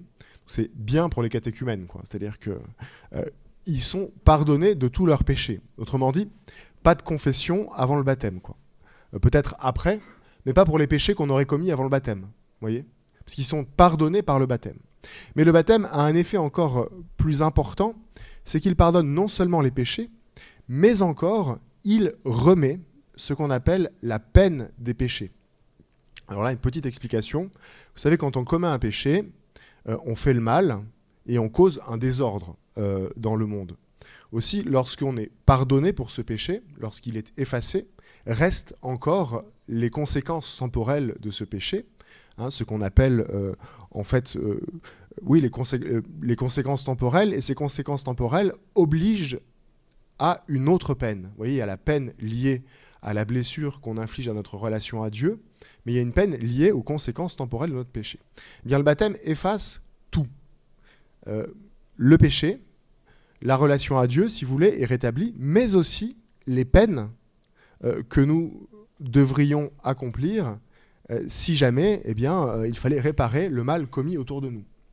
Alors, si j'insiste ici, c'est parce qu'il y a une question qui se pose après le baptême, et vous comprendrez pourquoi je la pose, c'est que si le baptême remet le péché et les peines du péché, si le baptême remet le péché actuel, enfin le péché personnel, et les peines liées au péché personnel, s'il remet alors le péché originel, pourquoi ne remet-il pas les conséquences du péché originel qui, pour chacun d'entre nous, ont valeur de peine ? Ce dont a parlé tout à l'heure le Père Charles. Je veux dire, lorsque je suis baptisé, il n'y a plus de péché originel, mais il y a encore quelques conséquences du péché originel que je subis. Il semblerait que chacun d'entre nous ici ait déjà souffert d'une maladie ou de quelques petits inconvénients, ou même des inconvénients plus graves. Chacun de nous, et c'est évident, mourra. Et chacun de nous aussi a une sorte de dérèglement dont Charles a parlé tout à l'heure, la concupiscence, qui provoque en nous comme un désordre des puissances intérieures et qui nous conduit, alors même que nous avons reçu la grâce des vertus et des dons, à commettre le mal que l'on ne voudrait pas et à ne pas faire le bien que l'on voudrait. Vous voyez, comment se fait-il que le baptême, premier sacrement de guérison, qui remet les péchés, qui remet tous les péchés, laisse subsister les conséquences d'un péché qu'il a remis et qu'on appelle le péché originel. Vous voyez, c'est une question qui peut se poser, en vérité. Alors, et la réponse, c'est quoi ? Et la réponse, je vais la donner. Cette réponse, c'est saint Thomas d'Aquin répond à cette question par 3 motifs de convenance. Autrement dit, un motif de convenance, c'est très simple, c'est faire de la théologie, c'est dire il semblerait que Dieu nous révèle certaines choses et on va essayer d'expliquer a posteriori pourquoi il fait ce qu'il fait. Non pas a priori, on préserve, on dit ça convient en fait au regard de ce que Dieu fait de dire les choses ainsi. Vous voyez, je ne sais pas si c'est clair pour la convenance, à peu près. Il a l'air de... ça veut dire que c'est pas nécessaire. C'est pas nécessaire. Dieu aurait pu faire les choses autrement. Mais voilà. Quand on regarde comment c'est fait, on se dit purée, c'est quand même pas mal, quoi. Alors, pourquoi Dieu laisse-t-il subsister les conséquences du péché originel ? 3 réponses selon saint Thomas. La première, il dit si Dieu laisse subsister les conséquences du péché originel, c'est qu'il veut que nous le choisissions pour lui-même et non pas pour le bénéfice que l'on pourrait retirer de notre relation à Dieu. Vous voyez, si l'on recherchait d'abord l'impassibilité, eh bien, on ne recherche pas tout à fait Dieu. Le fait de ne pas souffrir, on ne recherche pas Dieu. Mais il s'agit de choisir Dieu pour lui et non pas pour les conséquences que ce choix impliquerait. Ça, c'est la première raison. Deuxième raison, saint Thomas dit, c'est pour le combat spirituel. Et il prend un exemple dans la Bible. Il dit, regardez, les Hébreux ont été libérés, ils ont traversé le désert, et lorsqu'ils arrivent en terre promise, il y a encore un combat à mener contre les quelques Amalécites qui traînent là. Je vois que l'exégète sourit à l'argument de saint Thomas. En tout cas, l'idée, c'est que sans doute nous sommes libérés, mais il va falloir combattre pour mériter d'un plus grand mérite la grâce de pouvoir vivre parfaitement en communion auprès de Dieu. Et le troisième argument, qui est sans doute le plus puissant, c'est de dire que la grâce du baptême configure au Christ. Elle nous donne de ressembler au Christ. Aussi, notre vie chrétienne est en quelque sorte la continuation du mystère pascal, du mystère du Christ dans cette vie. Or, le Christ a subi les conséquences du péché originel. Pas toutes, mais il a souffert et il est mort. Et il a aussi, dans une certaine mesure, résisté à la tentation, même s'il n'était pas affecté comme nous, je crois, d'un désordre des puissances intérieures, Charles pourrait le dire, puisqu'il est plein de grâce et de vérité. Vous voyez, l'idée, c'est... Jésus, hein. Jésus, oui. Pas Charles. Oui. Ça, vous le saviez. Je voulais lever le doute, quoi. Okay. Donc, vous voyez, l'idée générale de saint Thomas, au fond, c'est si Dieu permet la subsistance des conséquences du péché originel, si Dieu permet les séquelles du péché originel, c'est pour nous permettre, au fond, pour le dire en un mot, de nous convertir, c'est-à-dire de toujours plus ressembler à celui auquel nous sommes configurés. Je peux poser une question maintenant oui. ou pas ? Mais pourquoi Dieu ne nous a pas créés tout de suite dans cet état-là ? Avant même le péché, quoi. Bah parce que je crois que tu l'as bien dit tout à l'heure, il nous a créés à son image et à sa ressemblance, c'est-à-dire libres de le choisir. Je ne vois pas d'autre réponse. Oui, mais Marie, j'ai le droit de continuer ou pas? Non, parce qu'il faut que je D'accord, termine quand pardon. même mes trucs sur... Je vais parler un peu des sacrements. Si tu veux, on parlera de la Vierge Marie plus tard. Je peux dire un mot, du coup, c'est pas une blague. Ouais. Hein, c'est Dieu qui nous a créés sans nous. Tu voulais le dire? Non, vas-y. Non, Il je n'a l'ai pas voulu nous sauver sans nous. Vous voyez, c'est tout à fait ça. Merci. C'est qui a dit ça avant le Père Cyprien? Avant le Père Cyprien. C'est Saint-Augustin. C'est Saint-Augustin, En ouais. latin, alors. Le meilleur ami de Cyprien. Non, en latin, je sais pas. Voilà, donc l'idée c'est que il s'agit de nous convertir. Et saint Thomas va même un peu plus loin. Alors je ne sais pas si je le dis rapidement, mais saint Thomas explique que par le péché originel, c'est la nature humaine qui a été comme infectée. Et chaque personne naît avec les défauts liés au péché originel, quand bien même il serait baptisé.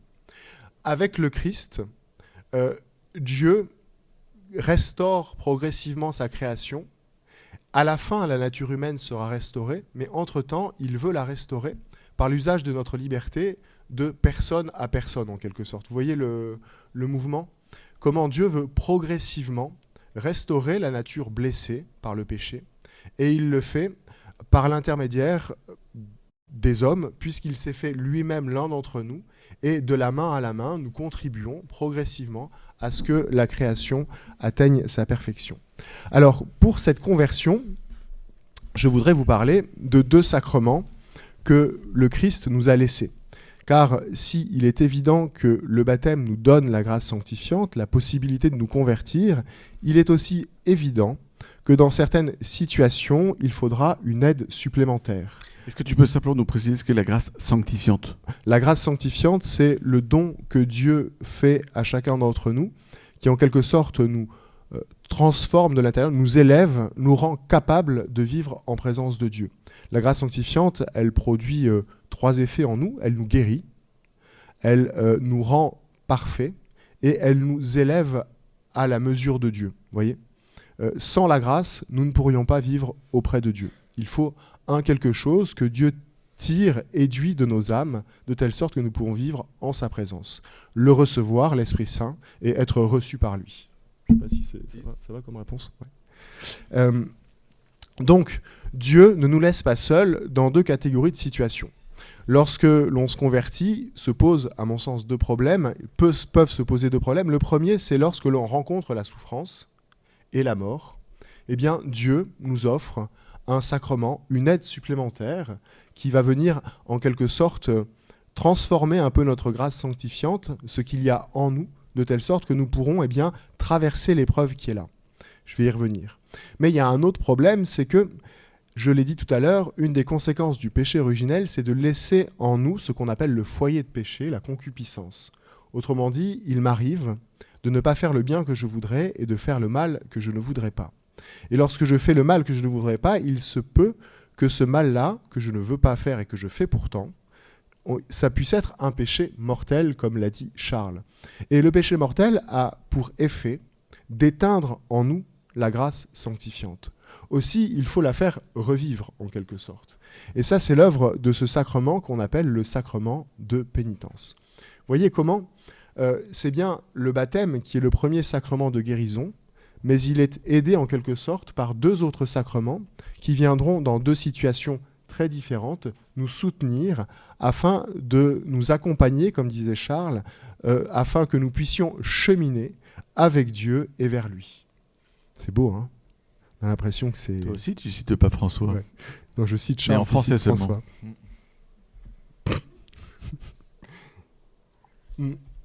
Alors, je dis un mot sur ces 2 sacrements pour laisser les questions. Alors d'abord, le sacrement de pénitence et de réconciliation. Alors, vous savez que ce sacrement, il a plusieurs noms qui disent en fait différents aspects du sacrement. Le premier nom, on l'appelle parfois le sacrement de conversion, parce que c'est le sacrement qui aide précisément à nous tourner toujours mieux vers le Seigneur. On l'appelle encore le sacrement de pénitence. Alors sur pénitence, et je parle sous le contrôle d'un exégète, mais le mot pénitence, ça vient d'un mot latin, penitentia, qui dans la Vulgate, je crois, traduit un mot grec, métanoïa. Et en fait, ça veut dire à peu près la même chose que conversion. Pénitence, ça vient pas de peine, vous voyez, ça vient de conversion en fait. Si on dit que c'est le sacrement de pénitence, c'est parce que la pénitence dans la Bible s'accompagne souvent, pas simplement du désir de revenir vers Dieu, mais de la considération aussi du mal que l'on a fait. Vous voyez, je me regarde honnêtement, je constate que j'ai fait le mal, aussi je désire revenir devant Dieu. Autre nom du sacrement, on parle du sacrement de confession. Alors pourquoi confession ? Eh bien parce que vous le savez, on confesse nos péchés dans le sacrement, mais aussi plus profondément, peut-être encore, parce que dans le sacrement de confession, on confesse non seulement nos péchés, mais aussi la miséricorde de Dieu. Peut-être d'abord d'ailleurs. Ensuite, on dit le sacrement du pardon, parce que c'est précisément le pardon de Dieu qui est offert dans ce sacrement. Et enfin, on dit parfois le sacrement de réconciliation, parce que le sacrement nous réconcilie avec Dieu. Et en vérité, le sacrement de réconciliation, la réconciliation est double. Le sacrement nous réconcilie avec Dieu et nous conduit à nous réconcilier avec ceux qui nous entourent. La réconciliation, comme la charité, ça a toujours une double dimension. C'est avec Dieu et avec ceux qui nous entourent, verticale et horizontale. Alors le but de ce sacrement, vous l'avez compris, c'est la conversion. Alors pour parler de cette conversion, on pourrait relire par exemple la parabole des 2 fils. Vous voyez comment le fils prodigue quitte son père, s'approprie un héritage trop tôt, le dilapide, revient en lui-même alors qu'il est au fond du trou, au milieu des cochons, et il revient vers son père qui l'accueille. Enfin, vous connaissez l'histoire, je ne vais pas la répéter, mais en tout cas, ça dit bien ce qu'est ce sacrement. Alors, je redis peut-être les 4 éléments les plus importants pour le sacrement de pénitence. Je sais que pour certains ici, c'est des redites, mais parfois, il est bon de se redire certaines petites choses. Le sacrement de pénitence commence du côté du pénitent, par ce qu'on appelle la contrition. La contrition, c'est-à-dire, en fait, la tristesse devant les fautes que j'ai commises. Vous voyez ? Ça commence toujours comme ça, le sacrement. Je dois reconnaître que j'ai commis des fautes et, en général, le retour sur les fautes que j'ai commises me plonge dans une certaine tristesse, c'est ce qu'on appelle la contrition. Alors parfois, cette contrition, elle est parfaite, elle s'étend à toutes les fautes que j'aurais commises. Le plus souvent, elle est imparfaite, car je n'ai pas toujours saisi la totalité des fautes que j'ai commises. Et par ailleurs, parfois, certaines fautes, je les regrette, mais pas complètement. Vous voyez ? Voilà. On pourrait donner quelques exemples très concrets. Je ne sais pas, de fiancés avant mariage, ou des petites choses comme ça, non ? Feel free. Non, mais vous voyez, parfois, on commet des fautes, on ne les regrette pas tout à fait, pas complètement en tout cas. Alors, si la contrition est nécessaire pour aller se confesser, recevoir le sacrement de pénitence, une contrition imparfaite, ce que la tradition appelle parfois une attrition, suffit. Le Christ poursuit pour le reste. Deuxième aspect de la confession, du sacrement de pénitence, c'est la confession des péchés.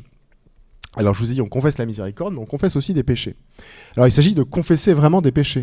Vous voyez, dans la confession, ce n'est pas le lieu de l'accompagnement spirituel, il faut confesser des péchés.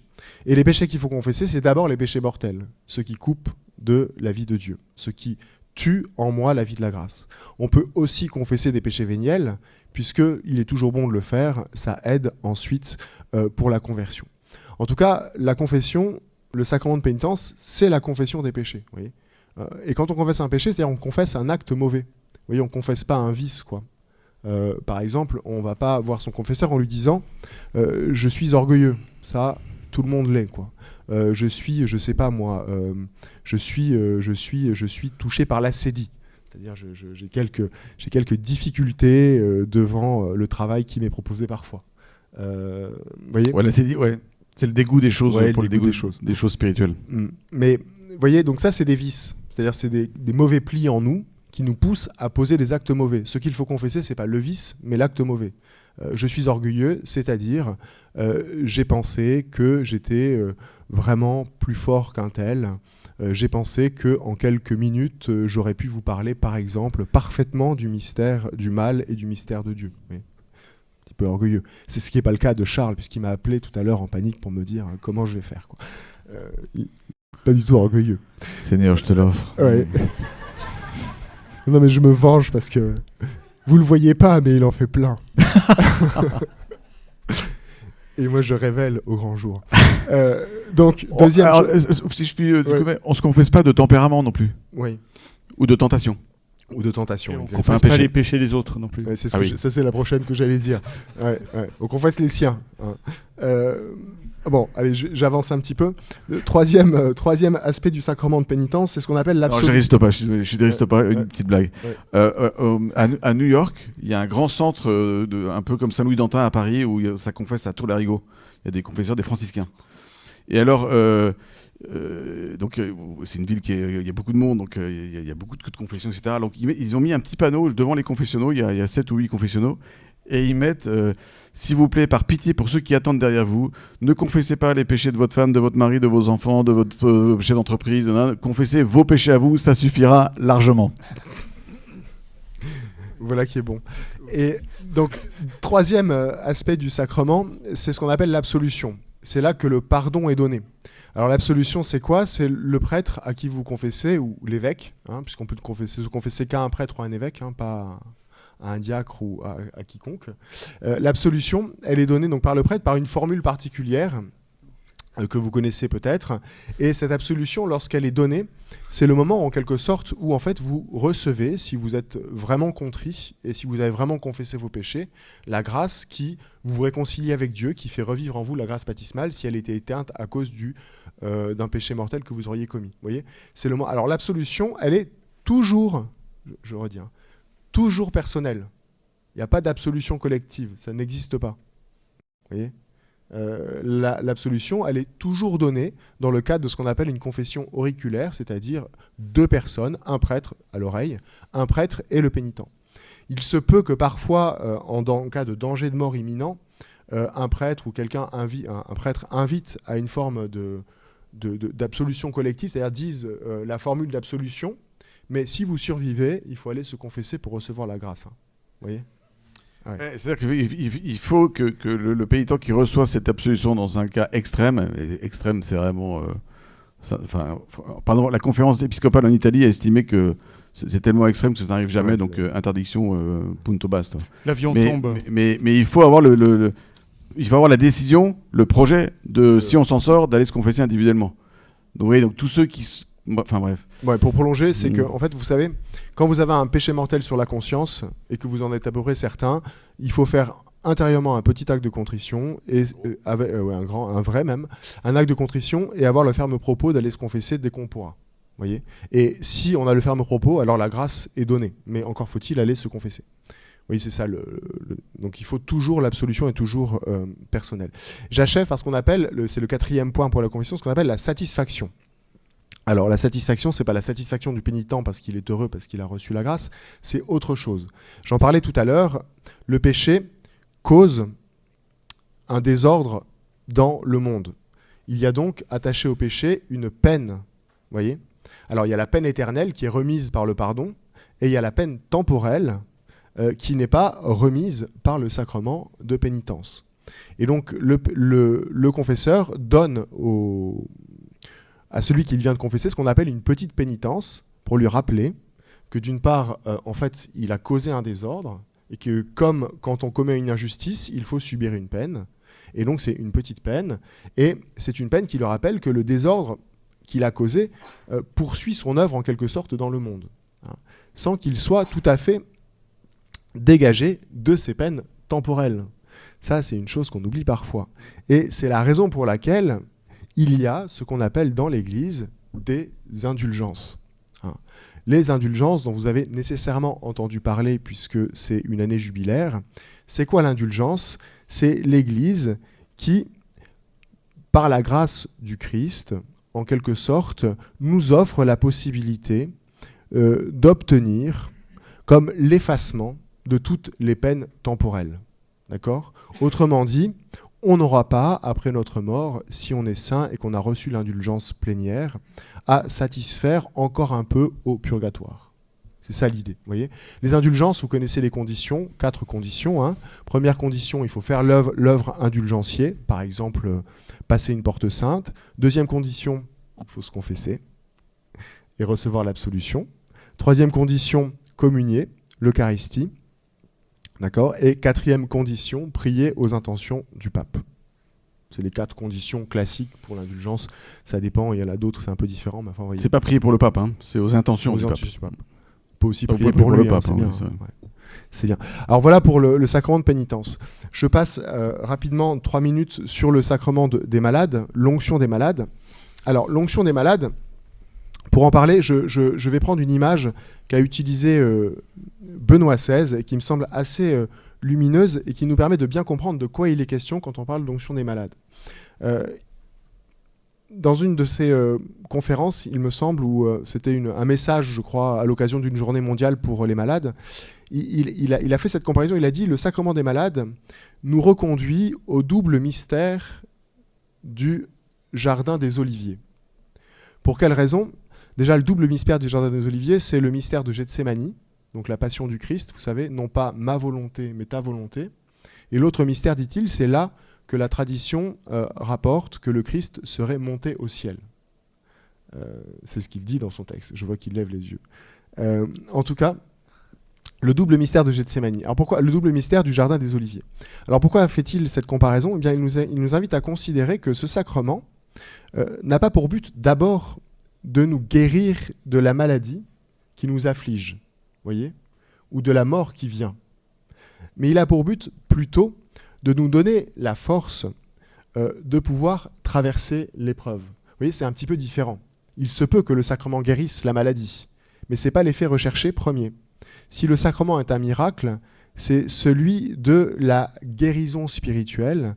Autrement dit, il vient renforcer la grâce sanctifiante que nous possédons grâce à notre baptême afin de pouvoir traverser l'épreuve qui s'annonce, celle de la maladie ou celle de la mort. Vous voyez, le sacrement sert d'abord à ça. Il n'est pas là pour soigner et poser un autre miracle qui serait celui de la guérison. Donc c'est d'abord essentiellement, on pourrait dire, un nouveau don de force. Exactement. Et c'est d'ailleurs comme ça que le catéchisme définit la grâce du sacrement du sacrement de l'onction des malades. Je vous lis un don spécial de l'Esprit Saint qui offre réconfort, paix, courage. Un sacrement qui nous unit à la passion du Christ, un sacrement que nous recevons pas simplement pour notre propre guérison, mais aussi pour toute l'Église.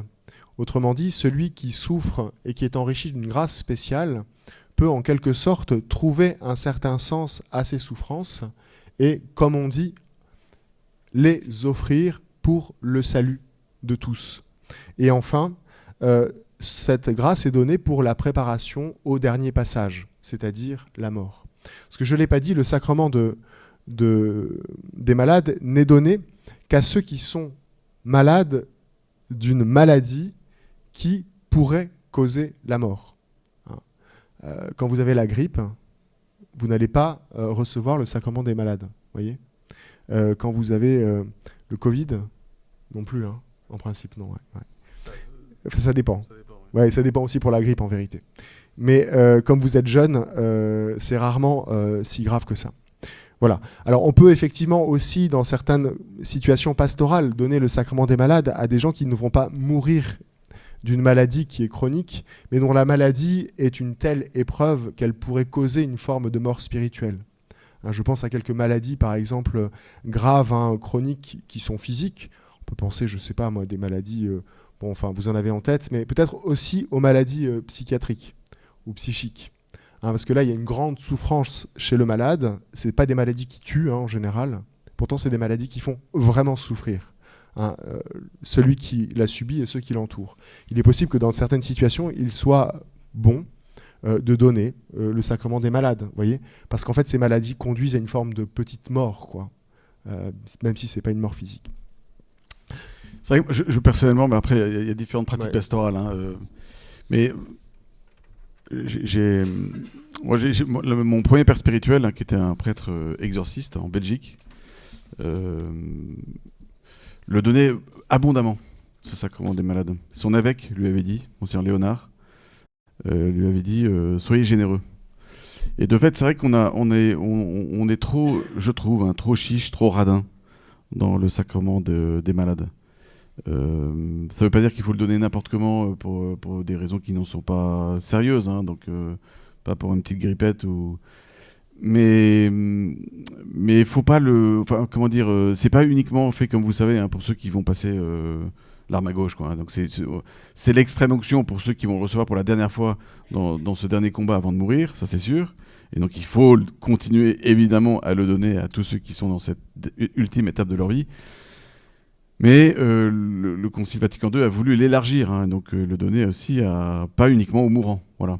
Et il ne faut pas hésiter quand même à interpeller les gens là-dessus quand ils traversent des choses graves, lourdes et qui les mettent en danger. Hein. Les pratiques pastorales sont un petit peu diverses et ça je l'ai pas dit, mais Charles vient de le dire, auparavant, jusque dans les années 60, c'était ce qu'on appelait l'extrême onction. Autrement dit, c'était le sacrement donné à celui qui va mourir, avec la communion, ce qu'on appelle le viatique, pour le voyage, pour le passage, afin de préparer à la mort. Le Concile Vatican II a voulu en faire le sacrement des malades, et pas simplement le sacrement de celui qui va mourir. Alors la question qui se pose, c'est quelles maladies peuvent justifier la réception d'une grâce supplémentaire. Pas toutes les maladies certainement, et effectivement, comme le dit Charles, il y a sans doute des maladies qui ne tuent pas tout de suite, mais qui sont un tel péril pour celui qui les subit, que peut-être il faut une grâce supplémentaire, et pas simplement la grâce du baptême ou la grâce du sacrement de pénitence. Hein, vous voyez. Alors, je vous disais le double mystère de Gethsémani, le double mystère du Jardin des Oliviers. Le premier, donc, c'est celui-ci, qui nous invite, vous voyez, à avoir un regard différent sur la question de la souffrance, de la maladie et de la mort, quoi. C'est-à-dire, bien sûr, il faut limiter au maximum la souffrance et repousser le moment de la mort, certainement, quoi. Il ne s'agit pas de dire... ça dépend d'ailleurs. Mais en tout cas, vous voyez que par la grâce de ce sacrement, on découvre que peut-être la souffrance qui fait partie de la vie humaine, et dont on ne peut pas, à laquelle on ne pourrait pas échapper, sinon nous ne serions plus vraiment des hommes, eh bien il est possible d'y trouver un sens et de nous associer en quelque sorte dans cette souffrance à la souffrance du Christ. Alors c'est vite dit, hein, quand tout va bien et quand on a une quarantaine d'années et qu'on est en forme, c'est plus compliqué à entendre, j'imagine, quand on est effectivement en train de souffrir. Dernière chose, et c'est ce que dit très bien le Benoît XVI, c'est le sacrement aussi du Jardin des Oliviers en tant qu'il est le lieu où le Christ s'élève au ciel. Autrement dit, où le Christ retrouve sa place à la droite du Père, où la guérison est accomplie, puisqu'il est avec son corps glorieux, là où est la place du corps glorieux. Autrement dit, dans ce sacrement, nous sommes invités à considérer que notre fin, elle n'est pas ici-bas, mais bien dans l'éternité, à la fin, lorsque seront venus les jours de la résurrection, où tout, effectivement, sera guéri. Vous voyez comme ce sacrement est beau et profond, et combien il est bon, en fait, d'en parler et de faire en sorte que de temps en temps, il soit donné, peut-être aussi dans nos églises, pour qu'il soit connu. J'ai donné le sacrement des malades cet après-midi, et malheureusement, comme à chaque fois, j'ai donné le sacrement des malades à quelqu'un qui ne comprenait manifestement pas vraiment ce qui se passait, alors même qu'elle l'avait demandé. Donc je suis arrivé trop tard devant une vieille dame effrayée, ne comprenant pas très bien pourquoi j'étais là. Et de fait, c'est quand même bien de pouvoir donner ce sacrement avant, puisque pour recevoir un sacrement, les sacrements sont toujours les sacrements de la foi quand même. C'est-à-dire qu'il aurait été bon peut-être que consciemment elle le reçoive et qu'elle reçoive cette grâce qui l'aurait aidé précisément à traverser l'agonie qui était là sous mes yeux et dont on ne voyait pas très bien si elle pouvait consciemment recevoir la grâce qui était donnée. Objectivement sans doute, mais subjectivement, voilà. Faut-il se confesser avant de recevoir le sacrement des malades ? Oui. Voilà. Si on peut, oui. Si on peut, oui. Et si on ne sait pas confesser, alors là j'ai une question, je n'ai pas réussi à trouver la réponse. Le sacrement des malades vaut pardon des péchés. Alors lesquels ? Est-ce que c'est aussi les péchés mortels ? Sans doute que si on a une contrition, oui. Mais vous voyez, c'est à la fin, c'est qu'on ne peut plus parler, quoi. Si on peut parler, il vaut mieux se confesser. On se confesse, on reçoit le sacrement des malades et on communie.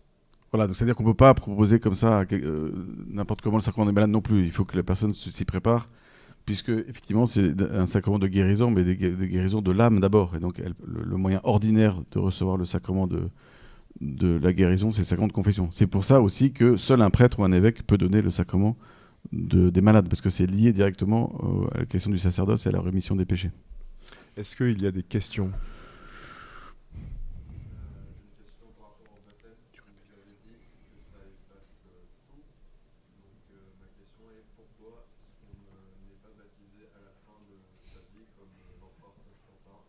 Alors la question c'est, puisque on dit que le baptême efface tout, pourquoi on n'est pas baptisé à la fin, juste avant de mourir, comme l'empereur Constantin par exemple?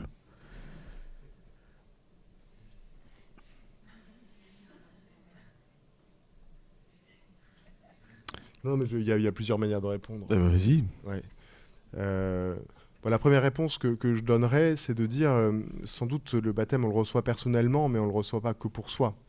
Il y a quelque chose d'un petit peu... vous voyez, il y a une espèce de drôle d'égoïsme qui consisterait à dire, moi, je me tiens à l'écart, de telle sorte qu'en fait, je ne bénéficie pas de la grâce, non plus, hein, pas vraiment. Et je suis pas là, je fais pas le bien que je pourrais faire, mais à la fin, je profiterai pour moi du bien qu'on m'a donné. Vous voyez, il y a quelque chose d'un peu étrange, quoi, dans cette manière de faire. Ensuite, le baptême efface tous les péchés dans la mesure où je veux bien qu'il les efface, quoi. Je suis pas sûr qu'il faut avoir la disposition réelle, hein, de... Enfin, vous voyez, il faut le vouloir, hein. C'est-à-dire, il faut vouloir le baptême pour ce qu'il est. Et ensuite, il y a quand même cette idée que si je crois que Dieu est venu me sauver en Jésus-Christ, je veux vivre déjà ici-bas de sa grâce et contribuer par ma vie au salut de tous, quoi. Voyez, c'est pour ça qu'effectivement... Et je sais que mon salut me sera donné, quoi. Enfin, pas moins ou pas plus que si je le recevais plus tard. Enfin, On pourrait, de ce point de vue-là, comparer le baptême au mariage.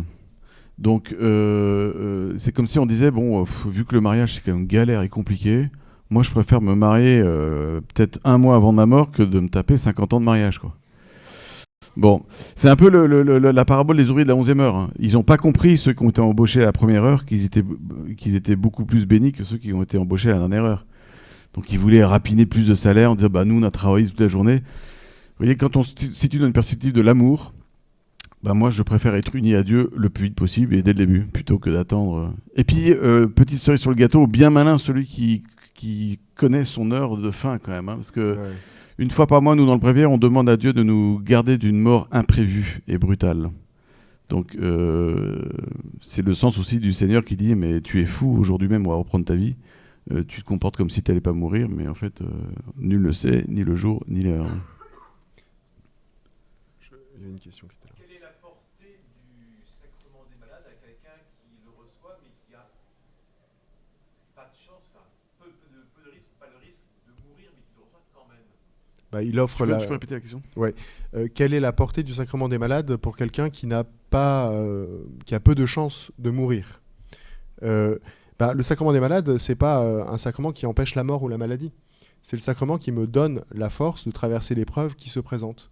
Et si l'épreuve ne conduit pas à la mort, le sacrement m'aura aidé à traverser l'épreuve qui n'a pas conduit à la mort, vous voyez ? Même s'il en est conscient, qu'il a peu de chance de mourir. C'est ça. La question continue, hein, même s'il est conscient qu'il a peu de chances de mourir dans l'immédiat, on est d'accord, hein ? Oui, bien sûr, oui. Oui. Par exemple, vous allez vous faire opérer, quand l'opération est lourde et difficile, on peut recevoir le sacrement des malades, et en général, on ne meurt pas d'une opération, vous voyez, mais ça aide à traverser la petite angoisse, les épreuves, sans doute, qui se présentent au moment où on est endormi. Enfin, je veux dire, vous voyez, c'est l'idée d'une force supplémentaire pour traverser l'épreuve, et pas simplement pour traverser l'épreuve aussi, pour faire en sorte que l'épreuve que je traverse, je la vis en communion, en quelque sorte, avec les souffrances du Christ, et donc avec tous les souffrants.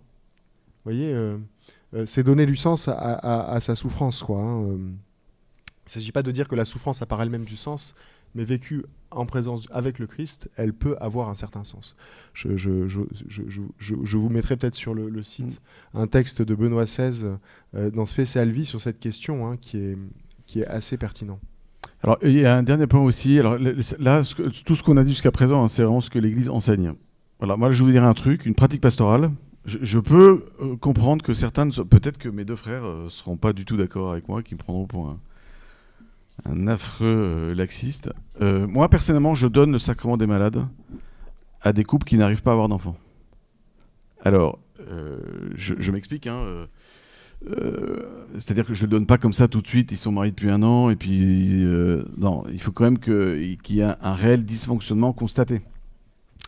Mais alors, c'est un sujet qui est débattu, hein. Je sais qu'il y en a qui ne sont pas d'accord avec ça, et d'autres qui sont d'accord. Moi, je sais que beaucoup de prêtres m'ont encouragé, quand j'étais même séminariste, à le donner une fois que je serais prêtre. En fait, oui, la question, c'est derrière... ce qui est toujours un peu difficile avec le sacrement des malades, c'est qu'est-ce qu'on espère de ce sacrement ? Si on espère la guérison physique d'abord, Voilà. à mon sens, il y a un problème. Mais là, Et là, tout à si fait. on espère que le sacrement est comme un petit acte magique pour avoir des enfants, c'est là qu'il y a Pas un bien. problème. Quoi. Vous voyez En fait, donc, la manière dont je réfléchis, c'est de dire il y a quand même un mystère de la vie est empêchée dans le cas d'un couple qui n'arrive pas à avoir d'enfants pour des raisons qu'il faut essayer de discerner. Hein, et donc, puisque la vie est obstruée, le don de la vie est empêché, on demande l'aide au Seigneur de sa force, de la consolation, du courage, et le troisième terme, je ne sais plus lequel c'était, hein, mais pour traverser cette épreuve, qui peut être effectivement, qui est forcément une épreuve qui est énorme pour un couple, parce que c'est l'une des dimensions essentielles du sacrement de mariage, c'est de donner la vie, et notamment, si on peut, de la donner d'abord par le don de nouvelles naissances. Et donc, c'est demander la force au Seigneur pour pouvoir traverser cette épreuve dans la foi et dans l'espérance. Et deux, s'il le veut, que la vie, aussi physique, puisse être donnée. Voilà. De fait, j'ai plusieurs bébés à mon actif. Entre guillemets. Non, mais je plaisante. Ça, c'est de l'orgueil. Oui, Oui. c'est ça. Ça, c'est de l'orgueil. Un bel exemple. À l'actif de Dieu. Non, mais mais de fait, c'est quand même... sur le cette- Seigneur agit avec puissance aussi Ouais. pour donner la paix, et puis parfois... Sur cette question, vraiment, je vous renvoie à ce que disait Benoît XVI à propos de Gethsémani. Quand il demande Gethsémani, c'est parce que le Christ dit à Gethsémani, non pas ma volonté, mais ta volonté. Autrement, il dit, il consent humainement à la passion qui s'annonce. Et il ne se soustrait pas à la passion. Il ne demande pas le miracle qui consisterait à se soustraire de cette passion, parce que s'il s'épargnait la croix, alors il ne mettrait pas en œuvre la mission pour laquelle il est sur la terre. Vous voyez, enfin, moi j'aurais dit, parce que ça donne bien l'ordre des choses, quoi. C'est-à-dire, Donc, application concrète à l'exemple pastoral que je viens de prendre, voilà. on donne pas le sacrement des malades dans ce cas-là pour dire, vous allez voir, ça va être magique, vous allez voir un bébé. Ouais. Non, on vous le propose pour pouvoir vivre ça dans la foi et accepter la volonté du Seigneur, qui peut être aussi de ne jamais pouvoir donner la vie. Et c'est l'un des effets de ce sacrement, de pouvoir vivre ça dans la foi et l'espérance. Et peut-être, sinon, Dieu fait ce qu'il veut, et peut-être qu'il y aura aussi un bébé. Mais voilà, c'est d'abord ça qu'il faut viser. Et si ça, c'est bien clair et exprimé, alors moi, je pense qu'il faut le donner généreusement. Voilà. Il y a une dernière question. Alors, une question sur l'exorcisme. Donc, le Père Jean n'a pas parlé de l'exorcisme. C'est pas un sacrement. Alors, on a juste centré sur les sacrements de guérison. Et alors, l'exorcisme, c'est effectivement une forme de guérison, c'est un sacramental. Mais alors là, Ça pourrait faire l'objet de... oui. je pense de beaucoup de choses, et je suis un peu ignorant. Bon, vous savez tous que l'exorcisme, enfin, l'exorcisme au sens strict du terme, enfin, le grand exorcisme n'est réalisé que par des prêtres choisis et qui ont une mission pour le faire. Hein, nous, les autres prêtres, on a quelques petits exorcismes dans les baptêmes, quelques petites prières pour éloigner le mal, des prières de délivrance, des choses comme ça. Mais quand il y a une vraie infestation, c'est une autre prière, c'est le terme consacré. Hein. C'est pour ça que je dis ça. Ouais. Ou emprise, ou Ouais, possession. Ouais. Possession, ouais. Donc voilà, là c'est encore autre chose, mais alors là je confesse une certaine ignorance. Priez Saint-Michel. Voilà, et ben merci beaucoup. La prochaine fois qu'on se retrouve, donc pour la 5e rencontre d'Orvieto, ce sera le jeudi. À bientôt.